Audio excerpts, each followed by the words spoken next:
I'm here to talk about success, right?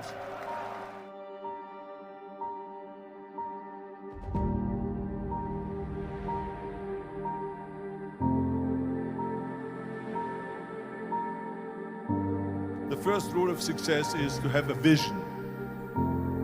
You see, if you don't have a vision of where you go, and if you don't have a goal where you go, you drift around and you never end up anywhere. It's like you can have the best ship in the world, you can have the best airplane in the world. If the pilot or the captain doesn't know where to go, it would just drift around. It would not end up anywhere, or most likely in the wrong place. So I was very fortunate that I stumbled onto my vision. I mean, as you know, I was born in 1947 in Austria after the Second World War.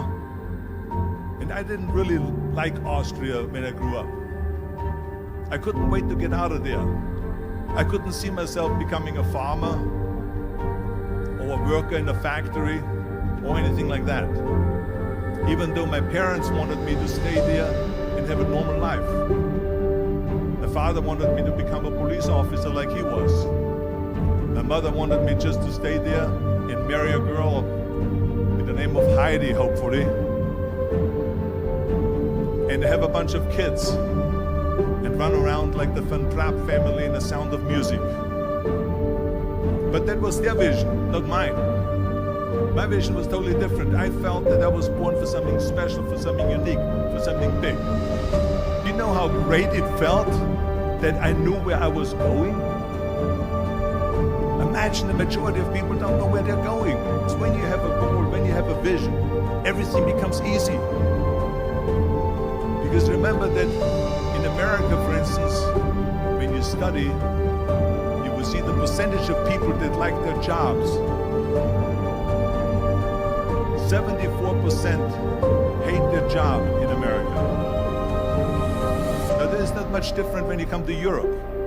The majority of people don't like what they're doing because they're really not doing it because they didn't have a goal and they followed this goal.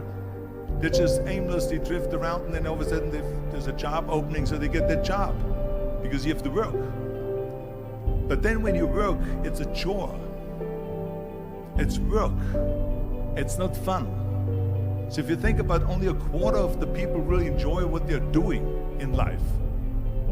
That is unbelievable if you think about it. So I felt so blessed that I knew what I was doing. It's like a medical student that studies and knows he wants to become a doctor. You know where to go. So I knew where to go. So people always ask me, when they saw me in the gym in the pumping iron days, they said, why is it that you're working out so hard? 5 hours a day, 6 hours a day, and you have always a smile on your face. The others are working out just as hard as you do, and they look sour in the face. Why is that? And I told people all the time, I said, because to me, I'm shooting for a goal. In front of me is the Mr. Universe title. So every rep that I do gets me closer to accomplishing that goal, to make this goal, this vision turn into reality.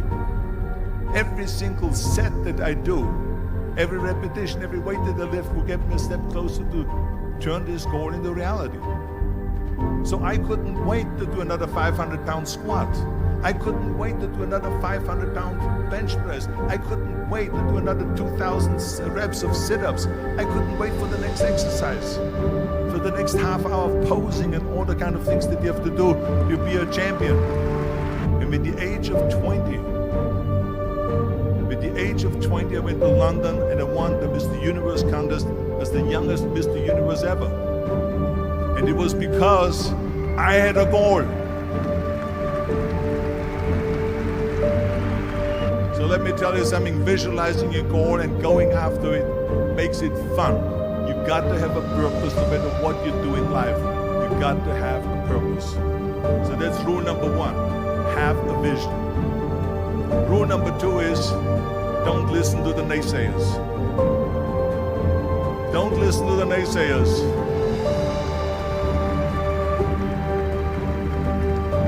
Everything I ever did, the thing that I heard out of people's mouth was, that's impossible. That can't be done. no. So whenever someone said to me, it can't be done, I heard, it can be done. When they said no, I heard yes. And when they said it's impossible, I heard it is possible. I'm a strong believer of what Nelson Mandela said, that everything is always impossible until someone does it. Well, I'm going to be the one, I said to myself, I'm going to do it and I'm going to show it to them. Maybe it has never been done before. That's perfectly fine with me. But I'm going to do it. And I did not listen to the naysayers. The next thing, the third point that I'm going to make to you is, before we sit down with Jürgen and talk about the rest of the three, is work your ass off. There is no magic pill. There is no magic out there. You cannot get around. You have to work and work and work. And it drives me crazy when people say that they don't have enough time to go to the gym for 45 minutes a day and work out. Or to do something for 45 minutes to an hour a day to improve. If it is physically improve or if it is mentally to improve. Imagine you read 1 hour a day about history. How much you will learn after 365 hours in 1 year. Think about if you study about the history of musicians, of composers, how much you would know. Imagine if you would work on the business, on some business that you want to develop every day for an hour. Imagine how further along you will go and get. So it drives me nuts because when people say we don't have the time, we have 24 hours a day. We sleep 6 hours a day, so that gives you still 18 hours. So there's someone shaking their head out here in front. They say probably, I don't sleep 6 hours, I sleep 8 hours, right? Or just sleep faster.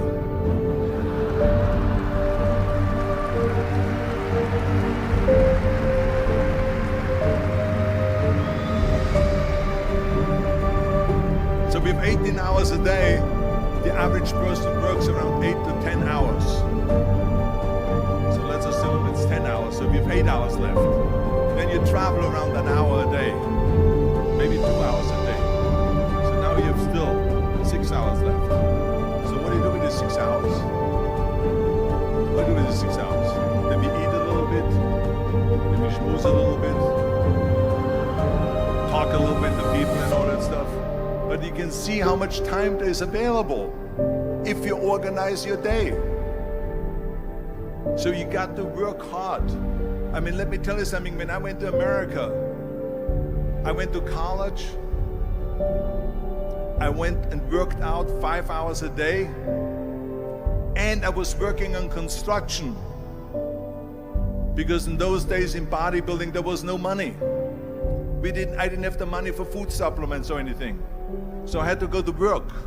So I worked on construction. I went to college. I worked out in the gym, and at night from 8 o'clock at night to 12 midnight, I went to acting class 4 times a week. So I did all of that. There was not one single minute that I wasted.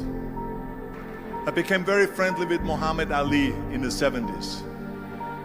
And Muhammad Ali worked his butt off. And I saw it firsthand. And I remember that there was a sports writer that was there in the gym when he was working out and he was doing sit-ups.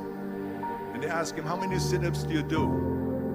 And he said, I don't start counting until it hurts.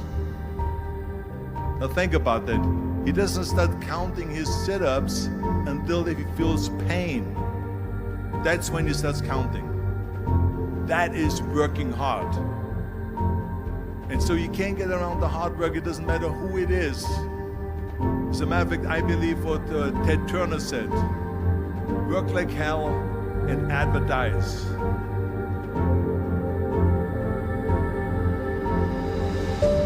You get it? Work like hell, go to bed, and early to rise, work like hell and advertise. So you work your ass off, and then you let the world know about your work. That's what it is all about. Let people know. If you have a company, if you have a movie, If you do a sports, work your ass off, but then advertise and let everyone know. I hate plan B.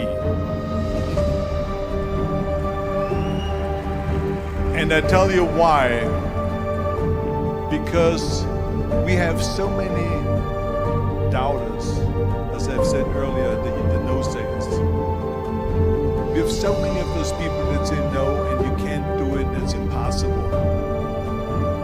That is okay because we just turn off, as I said earlier, and we listen and we hear the no being a yes. You can't do it, you can't do it, and all of that. So that is possible to do that amongst all the negative people around you. But when you start doubting yourself, that's very dangerous. Because now what you're basically saying is that if my plan doesn't work, I have a fallback plan. I have a plan B.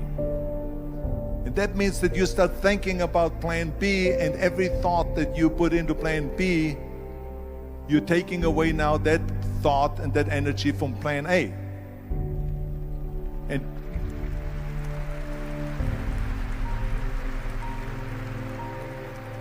And it's very important to understand that we function better if there is no safety net, because plan B becomes a safety net. It says that if I fail, then I fall and I get picked up and I have something else there that will protect me. And that's not good, because people perform better when there's no safety net. People perform better in sports and everything else if you don't have a plan B. To me, it is very dangerous to have a plan B, because you're cutting yourself off from the chance of really succeeding. And the reason, one of the main reasons why people want to have a plan B is because they are worried about failing. What is if I fail, then I don't have anything else? Well, let me tell you something, don't be afraid of failing, because there's nothing wrong with failing. You have to fail in order to climb that ladder. There's no one that doesn't fail. We all fail. It's okay.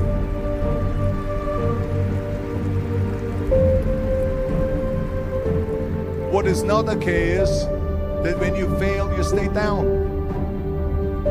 Whoever stays down is a loser. And winners who fail and get up, fail and get up, fail and get up. You always get up. That is a winner. That is a winner. Hey, we all lose. We all have losses. This is okay. And this is why I say don't be worried about losing, because when you're afraid of losing, then you get frozen.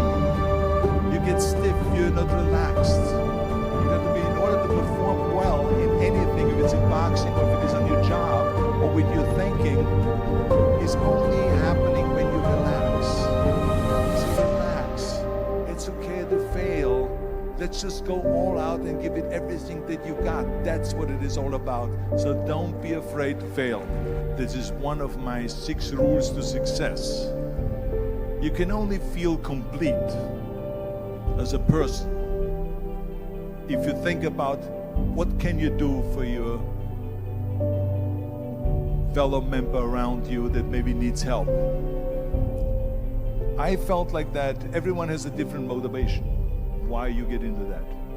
I was an immigrant going to America, and I saw how America was the most generous country in the world. I mean, they opened up their arms to me, they helped me, they invited me for Thanksgiving dinner. The people, they brought me, the bodybuilders in the gym brought me plates to my apartment because I had no plates, I had no silverware, I had no bedware, I had no pillows, I had no blanket, I had no TV, I had no radio, I had nothing. They brought it to my apartment. They helped me. And I saw that firsthand, this generosity in America. And I said to myself, as an immigrant that is being embraced with open arms, that I need to go and make sure that I give something back.